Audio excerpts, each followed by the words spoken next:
തുടരുന്നു. നെടുമ്പാശ്ശേരി കേന്ദ്രീകരിച്ചുള്ള അവയവക്കടത്ത് കേസിൽ അന്വേഷണം ഊർജിതമാക്കുകയാണ് പോലീസ്. ഇറാനിലുള്ള മധുവിനെ നാട്ടിലെത്തിക്കാനുള്ള ശ്രമങ്ങൾ തുടങ്ങി. ഇതിനായി അന്വേഷണ സംഘം ഇറാൻ എംബസിയുമായി ബന്ധപ്പെട്ടു. കേസിൽ പ്രതിയാക്കുമെന്ന് ഭയന്നാണ് ഒളിവിൽ കഴിഞ്ഞതെന്ന് പാലക്കാട് സ്വദേശി ഷമീറും മൊഴി നൽകിയിട്ടുണ്ട്. ഷമീർ മറ്റാരെയെങ്കിലും അവയവദാനത്തിനായി ഈ റാക്കറ്റിനെ പരിചയപ്പെടുത്തിയിട്ടുണ്ടോ എന്നും അന്വേഷണ സംഘം പരിശോധിക്കുന്നുണ്ട്. നവമി ദിനേശ് ചേരുന്നു വാർത്തയുടെ വിശദാംശങ്ങളുമായി.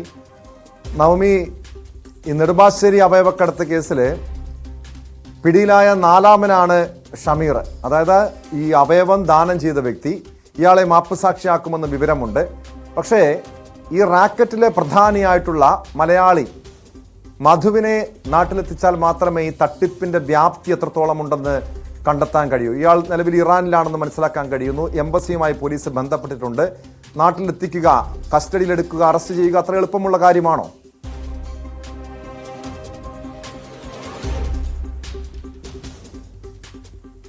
നെടുമ്പാശ്ശേരി അവയവക്കടത്ത് കേസുമായി ബന്ധപ്പെട്ട പോലീസ് ഏറ്റവും ഒടുവിൽ കസ്റ്റഡിയിലെടുത്തത് പാലക്കാട് സ്വദേശിയായ ഷമീറിനെയാണ്. ഷമീർ തന്റെ വൃക്ക ഇറാനിലെത്തി ദാനം ചെയ്തതാണ്. ഇതിനായി 6 ലക്ഷം രൂപ കൈപ്പറ്റുകയും ചെയ്തു. പലതവണ ഈ പോലീസ് ഷമീറിനായി തിരച്ചിൽ നടത്തിയെങ്കിലും ഷമീർ ഒളിവിലായിരുന്നു. ഭയം മൂലമാണ്, ഈ കേസിൽ പ്രതിയാക്കുമെന്നുള്ള ഭയം മൂലമാണ് താൻ ഒളിവിൽ കഴിഞ്ഞതെന്ന് ഷമീർ പോലീസിന് മൊഴി നൽകിയിട്ടുണ്ട്. എന്തായാലും ഷമീറിനെ മാപ്പ് സാക്ഷിയാക്കിയിരിക്കുകയാണ് പോലീസ്. മറ്റൊരു കാര്യം മധുവാണ്. ഈ ഷമീർ നൽകിയ മൊഴി പ്രകാരം തനിക്ക് ഇതിനു മുൻപ് തന്നെ ഈ അവയവം നൽകണമെന്നുള്ളൊരു ആഗ്രഹമുണ്ടായിരുന്നു. സാമ്പത്തികമായി വലിയ പ്രതിസന്ധിയിൽ നിന്നപ്പോഴാണ് ഈ അവയവ ദാനം ചെയ്യുന്നതിനെ കുറിച്ച് അറിഞ്ഞത്. പലതവണ അതിന് ശ്രമിച്ചുവെങ്കിലും നടന്നില്ല. പിന്നീടാണ് ഓൺലൈൻ വഴി പ്രതാപിനെ പരിചയപ്പെടുന്നത്. പ്രതാപിൽ നിന്നാണ് പിന്നീട് ഇറാനിലേക്ക് ഇങ്ങനെ അവയവം ദാനം ചെയ്താൽ 6 ലക്ഷം രൂപ കിട്ടുമെന്ന് താൻ അറിഞ്ഞത്.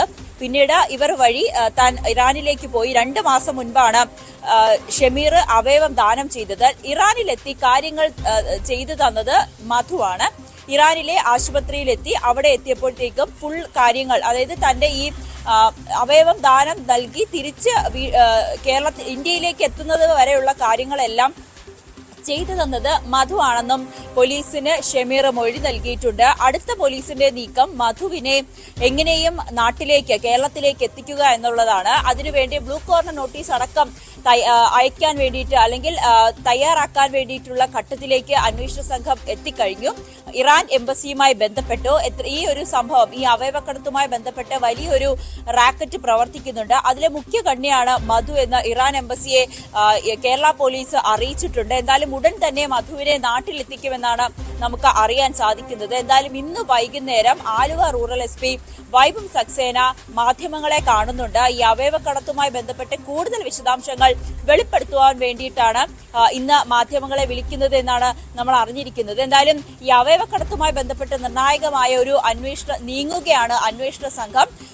മറ്റൊരു കാര്യം, ഈ 20 പേരെയാണ്, ഇന്ത്യയിൽ നിന്നും 20 പേരെയാണ് അവയവക്കടത്തിനായി കൊണ്ടുപോയതെന്നായിരുന്നു സാബിത്ത്, ആദ്യം പിടികൂടിയ സാബിത്ത് പോലീസിന് മൊഴി നൽകിയത്. പക്ഷേ പിന്നീട് സജിത്തിനെയും അതോടൊപ്പം തന്നെ പ്രതാപ് രാംകൊണ്ടേനെയും ചോദ്യം ചെയ്തതിൽ കൂടി 20 പേരല്ല 50 പേരുണ്ടെന്നുള്ളൊരു കണ്ടെത്തലിലും കൂടി പോലീസ് എത്തിക്കഴിഞ്ഞു.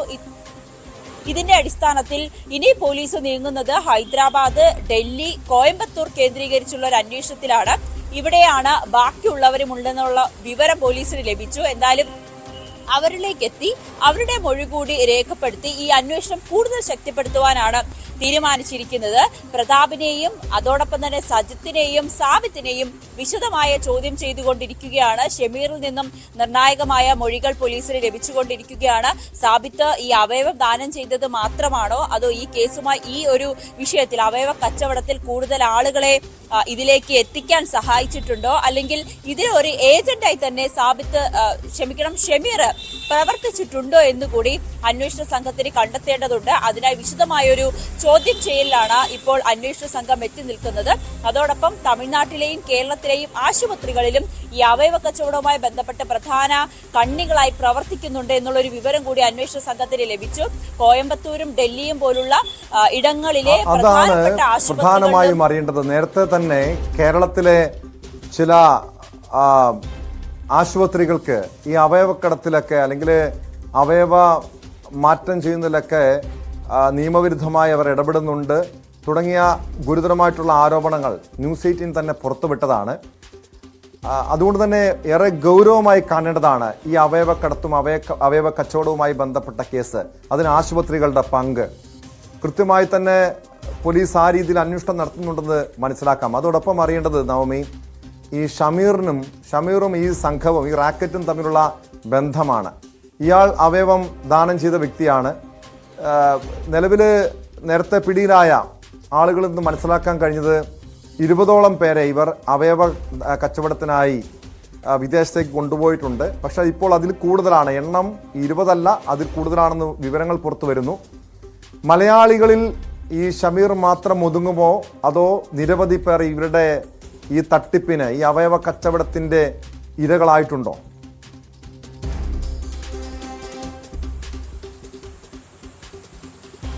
ഈ ആശുപത്രികളെ കേന്ദ്രീകരിച്ചുള്ള ഒരു അന്വേഷണത്തിലേക്കാണ് പ്രധാനമായും പോലീസ് ഇപ്പോൾ കടന്നിരിക്കുന്നത്.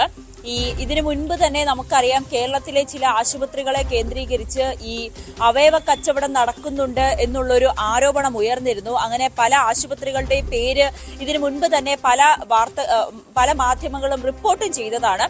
ഈ ഒരു അടിസ്ഥാനത്തിൽ തന്നെയാണ് പോലീസിന്റെ നീക്കം. ഈ പിടിയിലായ പ്രതികൾ, അതോടൊപ്പം തന്നെ ഷമീർ, ഇവരിൽ നിന്നും കേരളത്തിലെ ഏതെങ്കിലും ഒരു ആശുപത്രി ഇവർക്ക് സഹായം ചെയ്തിട്ടുണ്ടോ, ഈ ആശുപത്രിയിലും അവയവ കച്ചവടം നടക്കുന്നുണ്ടോ എന്നുള്ളത് കൃത്യമായ തെളിവുകൾ പോലീസിന് ആവശ്യമാണ്. എങ്കിൽ മാത്രമേ ഈ ആശുപത്രിക്കെതിരെ നടപടികളിലേക്ക് സ്വീകരിക്കാൻ കേരള പോലീസിന് കഴിയുകയുള്ളൂ. അതുകൊണ്ട് തന്നെ ആ രീതിയിലുള്ള ഒരു അന്വേഷണം ശക്തമായി തന്നെ പോലീസിന്റെ ഭാഗത്ത് നിന്ന് നീങ്ങുന്നുണ്ട്. പ്രതാപ് രാംകൊണ്ട ഇതിനോടകം തന്നെ മൊഴി നൽകി കേരളത്തിലുള്ള ഒരു ആശുപത്രിക്കും ഇതിൽ പങ്കുണ്ടെന്ന്. പക്ഷേ തെളിവുകൾ ആവശ്യമാണ്. തെളിവുകൾ ഉണ്ടെങ്കിൽ മാത്രമേ ഈ ആശുപത്രിയെ കേന്ദ്രീകരിച്ചുള്ള ഒരു അന്വേഷണത്തിലേക്ക് കൂടുതൽ കടക്കാൻ കഴിയുകയുള്ളൂ. മറ്റൊന്ന്, ഹൈദരാബാദ്, ഡൽഹി, ബംഗളൂരു പോലുള്ള, കോയമ്പത്തൂർ പോലുള്ള ഇടങ്ങളിലെ പ്രധാനപ്പെട്ട ആശുപത്രികളിലും ഇതോടൊപ്പം തന്നെയുള്ള അവയവ കച്ചവടം നടക്കുന്നുണ്ടെന്നും പോലീസിന് വിവരം ലഭിച്ചിട്ടുണ്ട്. അതാത് സ്റ്റേഷനുകളിലെ കൂടി ഈ വിവരം കൈമാറുവാനും ആ രീതിയിലുള്ള ഒരു അന്വേഷണത്തിലേക്കും അന്വേഷണ സംഘം നീങ്ങുന്നുണ്ട്. അതായത് ഈ കോയമ്പത്തൂർ ആണെങ്കിൽ അവിടുത്തെ പോലീസിനെ വിവരം അറിയിച്ച് ആ ഒരു രീതിയിൽ കൂടി അന്വേഷണം മുന്നോട്ട് കൊണ്ടുപോകുവാനും കേരള പോലീസ് തീരുമാനിച്ചിട്ടുണ്ട്. എന്തായാലും മറ്റൊരു കാര്യം, ഈ ഷമീർ ആണ് കേരളത്തിൽ നിന്നും അവയവം ദാനം നൽകിയ ഒരേ ഒരു മലയാളി എന്നുള്ളൊരു വിവരമാണ് ഇതുവരേക്കും നമുക്ക് ലഭ്യമായിട്ടുള്ളത്. പക്ഷെ ഇനി അതല്ല, മറ്റാരെങ്കിലും ഉണ്ടാകുമെന്നത് നമുക്ക് തള്ളിക്കളയാൻ കഴിയില്ല. കാരണം 50 പേരെയാണ്, 50-ലധികം പേര് ഇതിനോടകം തന്നെ അവയവം ദാനം നൽകി. കാരണം ഈ ഷമീറിന്റെ മൊഴി വെച്ച് പരിശോധിച്ച് നോക്കുമ്പോൾ അതുകൂടി സംശയിക്കണം. കാരണം തന്നെ കേസിൽ പ്രതിയാക്കുമെന്ന് ഭയന്നാണ് ഒളിവിൽ കഴിഞ്ഞത്. ഈ അവയവം നൽകിയതുമായി ബന്ധപ്പെട്ട കാര്യങ്ങൾ തുറന്നു പറയാതിരുന്നതെന്ന് ഷമീർ മൊഴി നൽകിയിട്ടുണ്ട്. അതുകൊണ്ട് തന്നെ കേസിൽ പ്രതിയാകുമെന്ന് കരുതി ഭയപ്പെട്ട് പലരും ഈ കാര്യങ്ങൾ വെളിപ്പെടുത്താതിരിക്കുന്നതായിരിക്കാം. അതുകൊണ്ട് പോലീസിനെ സംബന്ധിച്ച് അത്ര എളുപ്പമുള്ള കാര്യമാണോ ഈ ഇരകളെ കണ്ടെത്തുക? ഈ സാബിത്തും ഷമീറും ഉൾപ്പെടെയുള്ളവർ ഈ കഴിഞ്ഞ ദിവസം പിടിയിലായ ഹൈദരാബാദ് സ്വദേശി അടക്കമുള്ളവർ നൽകിയ മൊഴികളിൽ നിന്നും ഇരകളെ കണ്ടെത്താൻ കഴിയുമോ നവമി?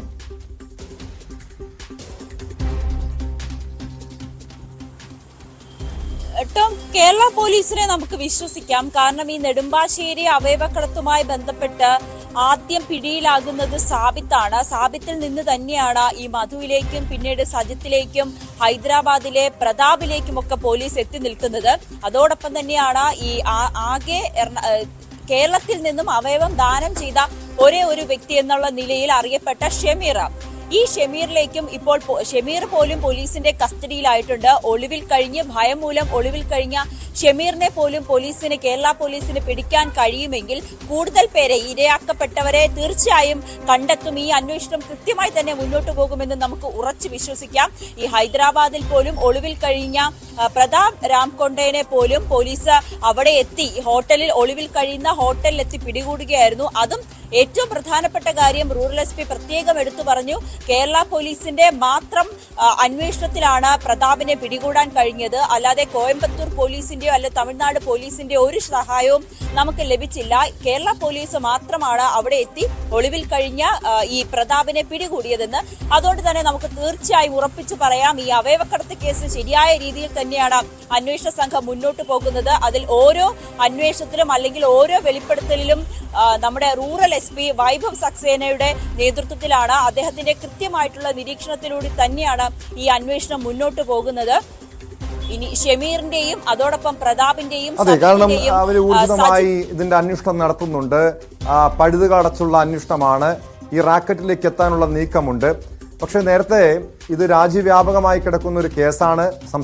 രാജ്യത്തിന് പുറത്തും ഇതിന്റെ കണ്ണികളുണ്ട് എന്ന വിവരങ്ങൾ പുറത്തു വന്നിരുന്നു. അതുകൊണ്ട് കേന്ദ്ര ഏജൻസികൾ ഈ കേസ് അന്വേഷിക്കുമെന്ന ചില സൂചനകൾ ഉണ്ടായിരുന്നു. പക്ഷേ അത്തരമൊരു നീക്കമൊന്നും കേന്ദ്ര ഏജൻസികളുടെ ഭാഗത്തുനിന്ന് ഉണ്ടായില്ല എന്നാണോ മനസ്സിലാക്കേണ്ടത്? അതോ കേന്ദ്ര ഏജൻസികളും ഈ സംസ്ഥാന പോലീസിന്റെ നീക്കങ്ങൾ, അന്വേഷണം ഇത് പരിശോധിക്കുന്നുണ്ടോ?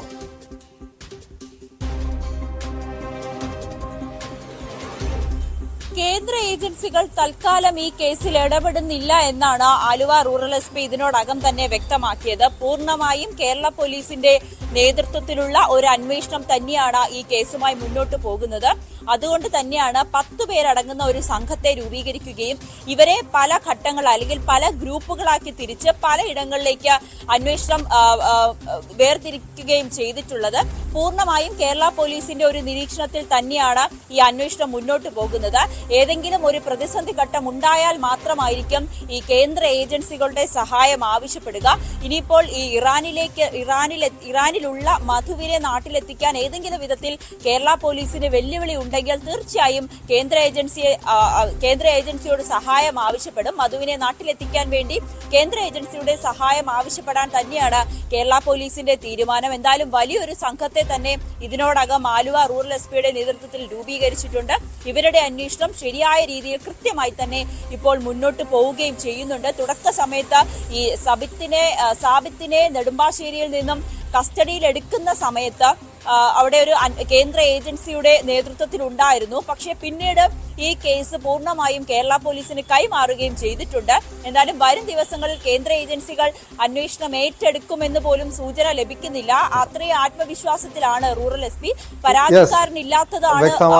നവമി ദിനേശാണ് കൊച്ചിയിൽ നിന്ന് വിവരങ്ങൾ നൽകിയത്. നിലവിൽ കേന്ദ്ര ഏജൻസികൾ ഈ അവയവക്കടത്തുമായി ബന്ധപ്പെട്ട കേസ് അന്വേഷിക്കില്ല എന്നാണ് മനസ്സിലാക്കാൻ കഴിയുന്നത്. കാരണം സംസ്ഥാന പോലീസ് അവയവക്കടത്തുമായി ബന്ധപ്പെട്ട അന്വേഷണം കൃത്യമായി നടത്തുന്നുണ്ട്. പ്രധാനികളിലേക്ക് അന്വേഷണം നീങ്ങുന്നു. നിലവിലെ ഇറാനിലുള്ള കൊച്ചി സ്വദേശി മധുവിനെ നാട്ടിലെത്തിക്കാനുള്ള ശ്രമങ്ങളും തുടങ്ങിയിട്ടുണ്ട്. ഇടവേള.